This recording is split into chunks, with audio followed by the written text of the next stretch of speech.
short. If you want to know the whereabouts of the rest of the video, just let me know. But basically, that's what it is. Uh, so, commentary. Let me put my tinfoil hat on and let's throw out a conspiracy. Since Jade Helm 15 last year came out, a lot of people have been talking about martial law. Why would they be doing this? It seems like they're preparing for a nation that's going to be riddled with civil unrest. Maybe that's one reason. Or maybe number two, they're trying to get us acclimated to seeing this kind of military force on our streets in everyday life. This is a breaking news alert. Breaking news now, Jordan Fisher for ABC6 Indiana reports that many Beech Grove residents were woken up early Tuesday morning by the sounds of gunshots at the former St. Francis Hospital in Beech Grove. Yes, my friends, this is the same Beech Grove, Indiana, where the infamous camp is supposedly located. In fact, years ago, I actually went to that location to investigate it for myself. Now, this is footage that was taken late last night when the military was doing the exercises. You can see the helicopters flying overhead. Now, the site of the FEMA camp, this is actually another footage we took some years ago. This is the location of the FEMA camp, the Beech Grove location that is in question. Even Glenn Beck came out and initially stated that this was a FEMA camp, then he came out and debunked it. But nonetheless, this is the location. This is video footage from that facility that was shot back in 2006, nearly 10 years ago.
Now, the Beech Grove police said that Marion County Dispatch was informed of the training well in advance. However, 911 operators were not.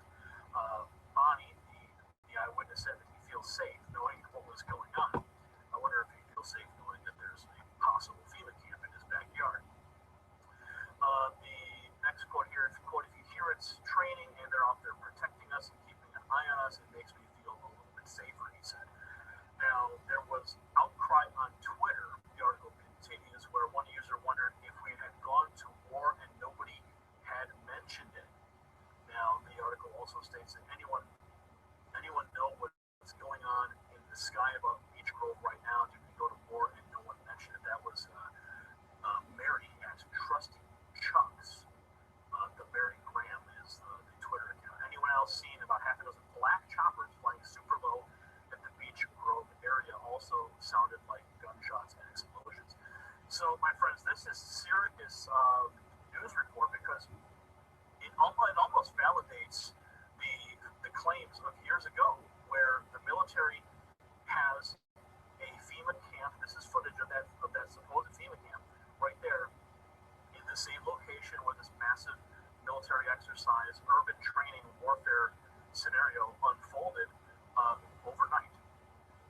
this, as I said before, from 2006. This was submitted to us about 10 years ago, and it still stands. You know, it holds its water. Look at the facility, the barbed wire. You can actually go and type in Beech Grove FEMA camp, and there's some excellent aerial photography. And one point we got to make here is that yes, this is an Amtrak repair station. This is the realm of the conspiracy theory, if you will. I hate using that term. But at the same time, as I've reported for many, many years, that any municipal facility can be converted into a FEMA camp location at a moment's notice. It certainly can.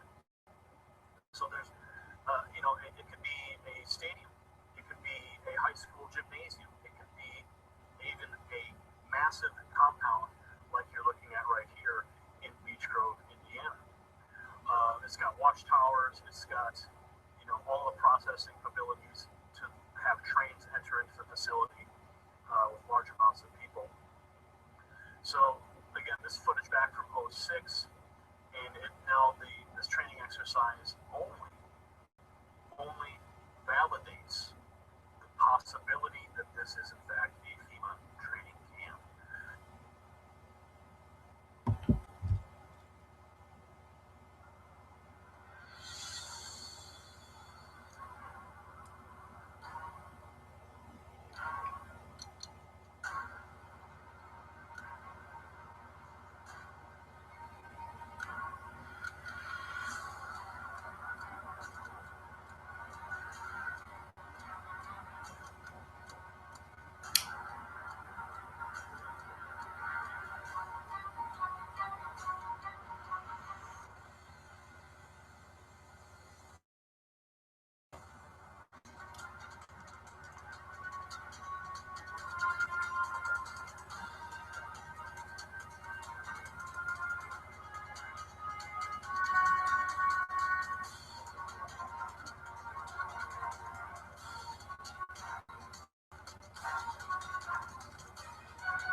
when she was Home Secretary, former DPP Lord MacDonald was concerned for her hasty legislation to like Russia.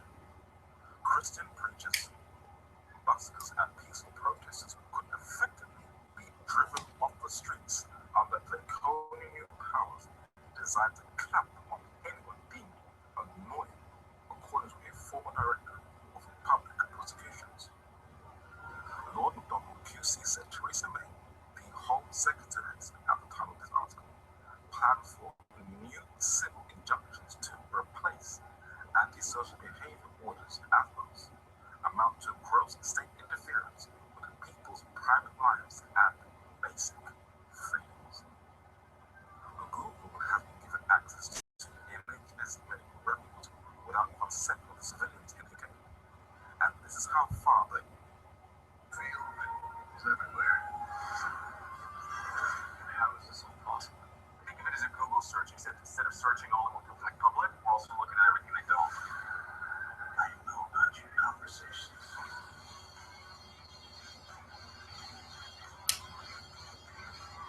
I put together a team with special abilities.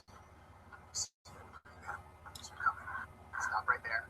I'm in. I believe that an enemy is coming from far away. I'm looking for warriors. I'm building an alliance to defend us. North America will always structure its foreign policy that there is always an enemy.